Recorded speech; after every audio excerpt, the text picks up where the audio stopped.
अस्सलाम वालेकुम स्टूडेंट्स, मेरा नाम मोहम्मद फ़िज़ान अली कुरैशी है। आप सब लोगों को खुशामदीद मेरे इस चैनल बायोलॉजी मेरे साथ में। स्टूडेंट्स, जैसा कि आप सब लोगों को पता है कि हमने आपका जो चैप्टर 11 है आपकी टेक्स्ट बुक का, जो सिंध टेक्स्ट बुक बोर्ड जामशूर की 11th क्लास की बुक है, उसका हमने चैप्टर 11 ऑलमोस्ट कवर कर चुके हैं। तो इसलिए बहुत सारे स्टूडेंट्स की डिमांड थी कि सर आप इसका इम्यूनिटी के शॉर्ट आंसर्स को भी अपलोड करें। तो मैं आज आप सब लोगों के लिए सॉल्व शॉर्ट आंसर्स भी लेकर आया हूँ, जो कि आपकी बुक के बैक साइड पर लिखे हैं। तो आप इन्हें वहाँ से भी देख सकते हैं और यहाँ से भी टैली कर सकते हैं, सब जगह ये सेम ही है। तो अब हम सॉल्व हुए हैं उनको मैं आपको बता देता हूँ, और इसमें जो अनडिफाइंड टर्म्स होंगी उनको मैं आपको ईजी कर दूँ ताकि आप इसे ईजिली रिमेंबर कर सकें, अपने माइंड में याद कर सकें फॉर योर एग्जाम्स। तो स्टूडेंट्स, स्टार्ट करते हैं बिना कोई टाइम जाए कि देखें। सबसे पहले जो हमारे से इधर सवाल पूछा जाता है वो पूछा जाता है, list out any 6 biochemical barriers. देखिए, हमने फिजियोलॉजिकल बैरियर्स भी पढ़ा था और बायोकेमिकल बैरियर्स भी पढ़ा था। फिजियोलॉजिकल में हमने पढ़ा था स्किन को, ठीक है। अब आते हैं हमारे पास बायोकेमिकल्स। बायोकेमिकल्स में कैसे, अब भी बोर्ड में कैसे लिखेंगे एज अ शॉर्ट आंसर। देखिए, सबसे पहले आपने बायोकेमिकल बैरियर्स की हेडिंग डालनी है। थोड़ा सा आपने ऐसे लिखना है कि biochemical barriers are important for innate immune system which protect body from invading pathogens. Here are 6 examples of the biochemical barriers. ऐसे लिखना है आपने। कैसे लिखना है, अब आपने नंबरिंग डालनी है। म्यूकस था सबसे पहले, स्लाइवा था, टीयर्स यानी कि आपके आंसू, और स्वेट ग्लैंड, गैस्ट्रिक एसिड जो कि आपके स्टमक में होता है, और जिस छठे थे हमारे पास interferon. They all are the your biochemical barriers of your innate immunity. और ये 6 मैंने आपको बता दिए। अब हम आगे बढ़ते हैं। इधर पूछते हैं कि how tumour cells are deal with our immune system, के या ट्यूमर सेल्स आपके हमारे इम्यून सिस्टम से कैसे डील करते हैं। इधर बात ऐसे हो रही है, आ जाए, या हमारा इम्यून सिस्टम ट्यूमर सेल से कैसे बात करता है, ये बताते हैं। चलें आए, बहुत इंटरेस्टिंग सी बात है। देखिए, there are several mechanism by which the immune system can detect and eliminate tumours.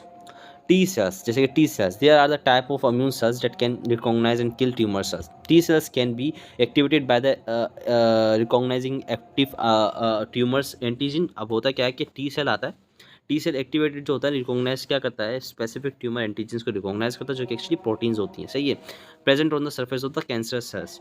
Once activated T cells can once activated T cell can directly kill tumor or release cytokines and recruit other immune cell to help eliminate tumor। अब क्या होता है कि ये activate हो जाता है। अब एक्टिवेट होने के बाद डायरेक्ट खुद किल करता है, और फिर दूर से और फिर साइटोकाइन्स रिलीज करके और भी बहुत सारे इम्यून सेल्स को क्या कर लेता है, भर्ती कर लेता है, रिक्रूट कर लेता है किसको मारने के लिए, ट्यूमर सेल्स को मारने के लिए। यानी कि इसमें हमें पता चला कि टी सेल्स का बहुत ज़्यादा इम्यूनिटी के अंदर काम होता है ट्यूमर सेल्स को डील करने के लिए। तो ये हमें पता चल गया कैसे डील करता है। टी सेल आता है, रिकॉग्नाइज करता है प्रोटीन साइट्स को, किसी भी ट्यूमर सेल की रिकॉग्नाइज करने के बाद साइटोकाइन्स खुद निकालता है और फिर दूसरे सेल्स को भी अपने साथ मिला लेता है उसको मारने के लिए। तो अब हम आगे चलते हैं बच्चे। इसी तरीके से हमारे से अगला सवाल पूछा जाता है, difference between T C cells and N K cells. देखिए बच्चे, डिफरेंस बिटवीन आ रहा है किसके अंदर, टी सी सेल्स और एन के सेल्स के अंदर, यानी कि नेचुरल किलर सेल्स और साइटोटॉक्सिक टी सेल्स। देखिए, नेचुरल टी सी सेल्स जो होते हैं वो actually is the type of your T lymphocytes. N K is not the type of the lymphocyte. N K are actually the separate group of cells. अब cytotoxic cells में क्या होता है, they are the type of immune cells that kill certain cells including foreign cells, cancer cells and infected with a virus. इनको मारते हैं। अच्छा, अब ये जो नेचुरल किलर सेल्स होते हैं यार, ये ना नॉन स्पेसिफिक होते हैं, सब किसी को फोड़ देते हैं। किसको फोड़ देते हैं, अब ये जो साइटोटॉक्सिक सेल्स होते हैं ये आपके एक्वायर्ड इम्यूनिटी के अंदर काम में आते हैं, आपकी एक्वायर्ड इम्यूनिटी के अंदर काम में आते हैं। और ये जो नेचुरल किलर सेल्स होते हैं एक्चुअली नॉन स्पेसिफिक होते हैं, यानी कि आपकी किस में काम में आते हैं, आपकी इनेट इम्यूनिटी के अंदर काम में आते हैं। ये भी एक डिफरेंस हो सकता है, मेरे ख्याल से लिखा नहीं, लेकिन मैं आपको समझाने के लिए बता रहा हूँ। आप इसे भी लिख सकते हैं, कोई बात नहीं है, कि आपकी एक्वायर्ड इम्यूनिटी के अंदर काम करते हैं और ये आपकी इसके अंदर काम करते हैं, इनेट इम्यूनिटी के अंदर काम करते हैं। सिंपल सी बात है, सही है, क्योंकि कोई फर्क नहीं करते, हर किसी को मार देते हैं, सिंपल सी बात है ना। अच्छा, lymphocytes able to bind certain tumor cells and virus infected cells without the stimulation of antigen and kill them by the insertion of the granules। ये बड़ी अनडिफाइंड सी बात है, लेकिन बता देता हूँ मैं इसको आपको, कि जो lymphocytes होते हैं वो एबल होते हैं किसको, ट्यूमर सेल्स को मारने के लिए इन्फेक्टेड सेल्स से without the stimulation of antigen. अब and kill them by the insertion of the granules. अच्छा, ये डिफरेंस आ गया। और दूसरा क्या होता है कि ये एंटीजन स्पेसिफिक होता है, और दूसरे में क्या होता है, ये एंटीजेनिक नॉन एंटीजन स्पेसिफिक होते हैं, यानी कि मैं आपको पहले ही डिफाइन कर चुका हूँ कि हर किसी को फोड़ देता है। और इधर मैंने बताया बिलोंग टू एडाप्टिव इम्यूनिटी, और इधर मैंने बताया belong to innate immunity. Simple सी बात है, खत्म। 3 डिफरेंस नहीं होते हैं शॉर्ट के अंदर आपको, बस, और ज़्यादा नहीं। अब बोला list the way of the second line of the defence. भाई अब आप इसे सिर्फ वेज की लिस्ट कर दें कि कितने वेज होते हैं second line of the defence के अंदर, यानी कि सेकंड लाइन ऑफ डिफेंस के पास कितने वेज होते हैं इम्यूनिटी के अंदर। चलें बताएं। तकरीबन 5 फेज होता है, I think. Inflammatory response, fever, phagocytosis, natural killer cells और एंटी माइक्रोबियल प्रोटीन्स, ये सब क्या होते हैं, इन्वॉल्व होते हैं आपकी in your second line of the defence. अब आ जाए हमारे क्वेश्चन 5 पे। क्वेश्चन 5 हमारे से क्या पूछता है बच्चे, इधर हमारे से पूछता है कि even though the core protein are the same. देखिए बोलते हैं कि जो कोर प्रोटीन होता है वो सेम होता है। How antibodies differ from each other. देखिए जो कोर प्रोटीन होता है, जो सरफेस के ऊपर जो प्रोटीन होता है वो सेम होता है, लेकिन एंटीबॉडीज डिफरेंट कैसे हो जाती हैं, आए समझते हैं। देखिए core protein structure of antibodies same, different. अब देखिए मैं आपको एक बात बताऊँ, देखिए हमारे पास क्या होती है, एक ये हमारे पास आ रही है एंटीबॉडी, एंटीबॉडीज़ के ऊपर एक हमारे पास लाइट चेन होती है, क्या होती है, हेवी चेन होती है। जो आपको इधर बड़ी, जो आपको इधर दिख रही है ये वाली, मैं आपको अलग कलर से दिखा दूँ, ये जो हिस्सा होता है ये आपका होता है वेरिएबल रीजन, और ये जो हिस्सा होता है यहाँ से लेके यहाँ तक का, ये आपका रीजन होता है कांस्टेंट रीजन। क्या होता है, कांस्टेंट रीजन। यानी कि इधर क्या नहीं होती, चेंजेस नहीं होती, इधर चेंजेस होती हैं। क्या होती हैं, इधर चेंजेस होती हैं, सही है। तो अब क्या होता है, इस वेरिएबल रीजन, इस रीजन को हम क्या बोल देते हैं, जहाँ पे चेंजेस होती है इसी को हम क्या बोलते हैं, वेरिएबल रीजन बोल देते हैं बच्चे। तो इस वेरिएबल रीजन की वजह से क्या आता है, डिफरेंस आता है किसके अंदर, एंटीबॉडीज़ के अंदर।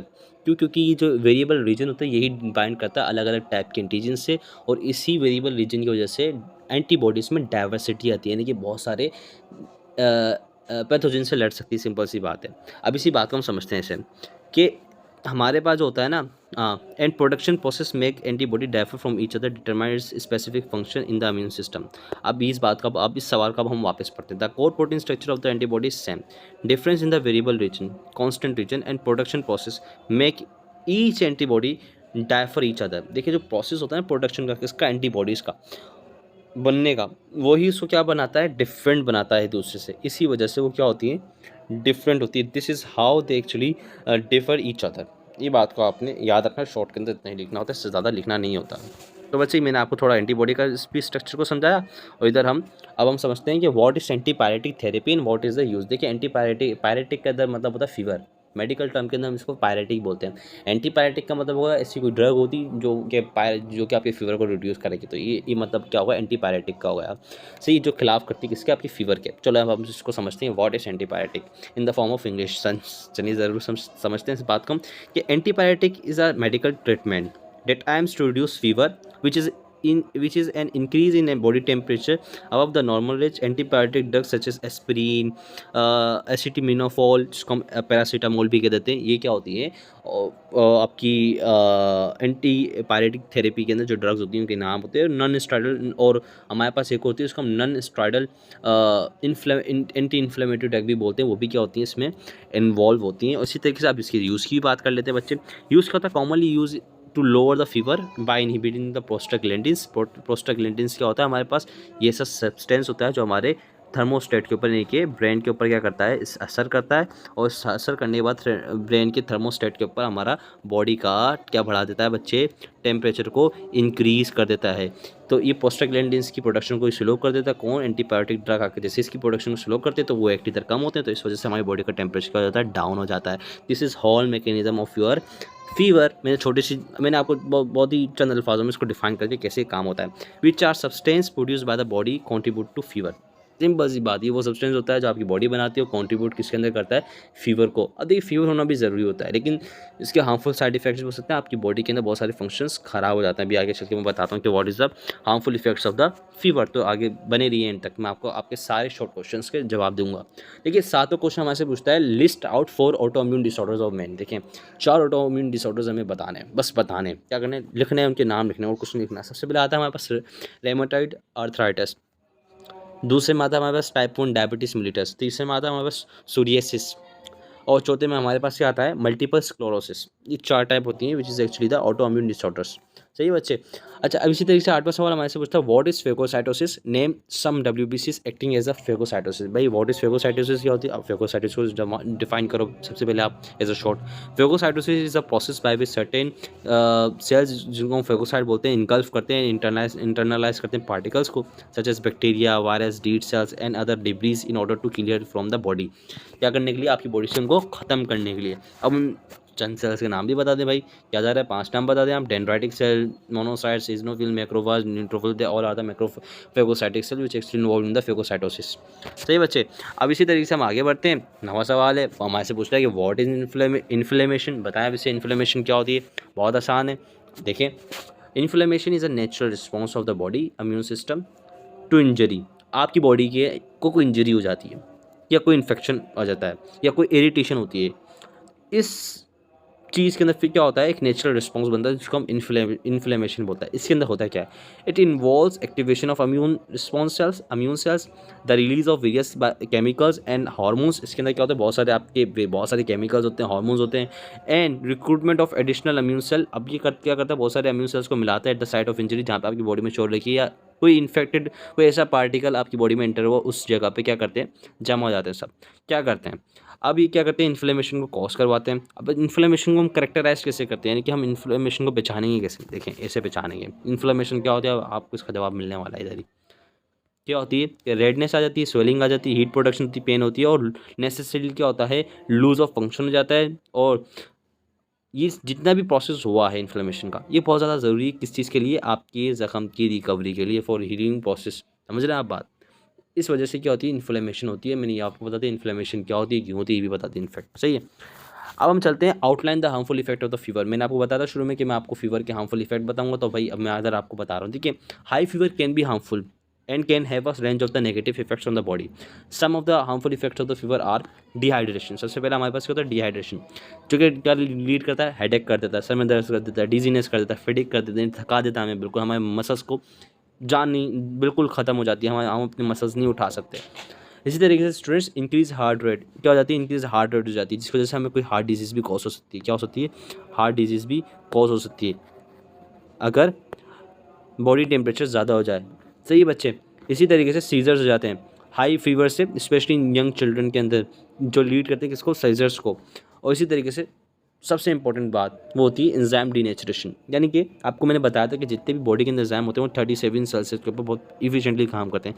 जैसे ही इससे टेम्परेचर ऊपर जाता है 40 सेल्सियस पर जाता है, जितने भी एंजाइम होते हैं आपकी बॉडी के अंदर सारे क्या हो जाते हैं, डीनेचर हो जाते हैं। क्या हो जाते हैं, डीनेचर हो जाते हैं। इस डीनेचर की वजह से आपकी बॉडी के अंदर एटीपी का प्रोसेस, एटीपी नहीं बनती। जब एटीपी नहीं बनेगी, एनर्जी नहीं मिलेगी। जब एनर्जी नहीं मिलेगी, your all metabolical function is vanish, ख़त्म हो जाते हैं, तबाह हो जाते हैं, कुछ भी नहीं हो सकता। इस वजह से आपकी बॉडी का जो हाई टेम्परेचर वो ख़तरनाक है। तो बच्चे मैंने आपको थोड़ा समझाने के लिए इसे बात बताई है, तो आप समझ सकते हैं। मैंने आपको थोड़ा इसलिए क्लियर करा ताकि आप इसे कॉन्सेप्ट के साथ जब आप मेरे नोट्स को पढ़ेंगे इस लेक्चर के बाद, इसका लिंक मैं आपको in the form of PDF description में दे दूँगा, आप इसे ड्राइव में से डाउनलोड कर सकते हैं। और अगर आपको कोई पर्सनल सजेशन चाहिए हो, पर्सनल कोई नोट्स चाहिए हो, पेड नोट्स, तो मैं आपको प्रोवाइड कर सकता हूँ। मेरा नंबर आपको इन द डिस्क्रिप्शन में मिल जाएगा, आप वहाँ से मुझे व्हाट्सएप पे कांटेक्ट कर सकते हैं। तो हम मिलते हैं हमारे आने वाले और भी लेक्चर्स के अंदर। तब तक आप पढ़ते रहिए, मोटिवेट रहिए, और मेरे चैनल को भाई सब्सक्राइब ज़रूर कर लीजिएगा, करने क्या तो। अल्लाह हाफ़िज़।